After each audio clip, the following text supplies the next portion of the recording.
नमस्कार हो मंडळी, तर कसे आहात तुम्ही विद्यार्थी मित्रांनो। डिजिटल मराठी 09 या यूट्यूब चॅनलवर तुमचं स्वागत आहे, वेलकम आहे। आज या व्हिडिओचा थंबनेल बघून तुमच्या लक्षात आले असेल नेमका हा व्हिडिओ कशावरती होणार आहे ते। मित्रांनो, याच्या आधी सध्या वर्तमानात महाराष्ट्र पोलीस भरतीची जी आहे ती सुरुवात झालेली आहे। त्याच्या निगडीत सविस्तर माहिती व्हिडिओ आपल्या यूट्यूब चॅनलवरती मी अपलोड देखील केलेले आहे। नेमकं पोस्ट किती आहे, कोणत्या स्टेटमध्ये कोणत्या जिल्ह्यात किती वॅकन्सी रिक्त आहे ते पण तुमच्या कास्टनुसार, त्याच्या व्यतिरिक्त जेही महत्त्वपूर्ण माहिती राहते ते मी तुम्हाला त्या व्हिडिओच्या माध्यमातून सांगितलेले आहे। मित्रांनो, आता या व्हिडिओमध्ये आपण जे नागपूर येथे IBM अंतर्गत भरती प्रक्रिया राबवण्यात आलेली आहे त्याच्या निगडीत सविस्तर माहिती देण्याकरिता हा व्हिडिओ आपल्या यूट्यूब चॅनलवरती घेऊन आलेला आहोत। मित्रांनो, तुम्ही बघत आहे डिजिटल मराठी 09 म्हणजे ऑनलाईन हे यूट्यूब चॅनल। काही समस्या असल्या आपला व्हॉट्सअप ग्रुप आहे, जॉईन करा। तसेच तुम्ही या व्हिडिओमध्ये कमेंट्सही करू शकता। तर मित्रांनो, IBM नागपूर अंतर्गत जी आहे ही भरती प्रक्रिया राबवण्यात आलेली आहे। यामध्ये 2 क्रमांकाचे पद ठेवण्यात आलेले असून याकरिता 11 वॅकन्सी जी आहे रिक्त ठेवण्यात आहे। शैक्षणिक पात्रतेचा विचार केला तर ते मी तुम्हाला समोर सांगत आहे। मित्रांनो, नोकरीचे ठिकाणचा जर विचार केला तर तुम्ही नागपूर प्रॉपर हे तुमची भरती आणि तिथेच तुमची नोकरीचे ठिकाण राहणार आहे, हे नागपूर। मित्रांनो, IBM अंतर्गत अधीक्षक अधिकारी आणि ड्रेसिंग अधिकारी या 2 पदाकरिता जी आहे अर्ज मागवण्यात येत आहे। या 2 पदाच्या अर्जासाठी 11 जागा जी आहे ते रिक्त आहे, खाली आहे। यामध्ये तुम्हाला ऑफलाईन पद्धतीने अर्ज करावा लागत आहे। ऑफलाईन पद्धती तुम्हाला बाय पोस्टनी पाठवावा लागत आहे। अर्ज पाठवण्याचा पत्ता तुम्ही बघू शकता स्क्रीनवर, की खाल नियंत्रक PNC 2रा मजला, Indian Bureau of Mines, Indira Bhavan, Civil Line, Nagpur 440001 या पत्त्यावरती जे आहे मित्रांनो तुम्हाला बाय पोस्टाने अर्ज पाठवावा लागत आहे। अर्ज करण्याची शेवटची तारीखचा जर विचार केला तर 28 डिसेंबर 2025 हे अर्ज करण्याची शेवटची तारीख ठेवण्यात आलेली आहे।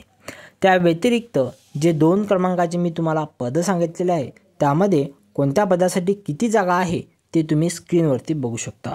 सर्वप्रथम आपण अधीक्षक अधिकारी यांचा विचार केला तर त्यांच्याकरिता 4 हे पद जे आहे रिक्त ठेवण्यात आलेले आहे।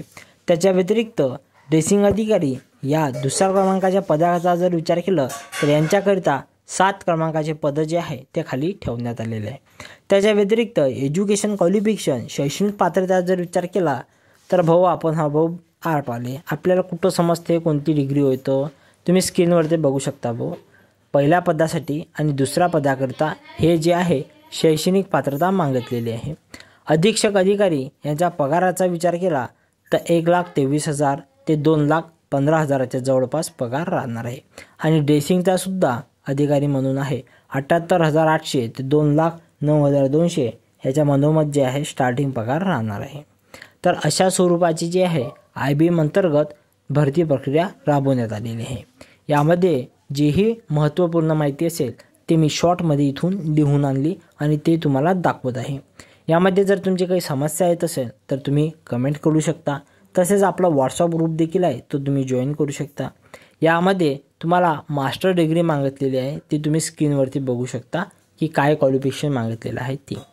या व्यतिरिक्त आपण जो पोलीस भरतीचा, त्याच्या व्यतिरिक्त IBS, त्याच्या व्यतिरिक्त BRO, त्याच्यानंतर जळगाव जिल्हा परिषद याच्या निगडीत RRB NTC, RRB JE ही जी भरती प्रक्रिया सध्या चालू आहे ह्याच्या निगडीत सविस्तर माहिती व्हिडिओ आपल्या यूट्यूब चॅनलवरती अपलोड केलेले आहे। तसेच मित्रांनो, या व्हिडिओमध्ये किंवा इतर व्हिडिओमध्ये तुम्हाला काही समस्या येत असा तुम्ही कमेंट करू शकता आणि जो आपला व्हॉट्सअप ग्रुप आहे तो देखील तुम्ही जॉईन करू शकता। तर चला मंडळी, या व्हिडिओला थांबून घेऊ। आशा राहून तुम्हाला हा माझा व्हिडिओ आवडला असेल। तुमची जेही डोंबळे डांबळे शंभळा मैत्रीण असेल त्याला नक्की अर्ज करायला लावा, हे त्याचं क्वालिफिकेशन असेल तर चला मंडळी, या व्हिडिओला थांबून घेऊ। धन्यवाद। आशा राहा मित्रांनो हा माझा व्हिडिओ तुम्हाला आवडला असेल। काही समस्या येत असेल आणि तसंच याची जी ऑफिशियल लिंक आहे ते देखील मी तुम्हाला या व्हिडिओच्या डिस्क्रिप्शन बॉक्समध्ये देऊन देईन। तर चला भाऊ, या व्हिडिओला थांबून घेऊ। धन्यवाद।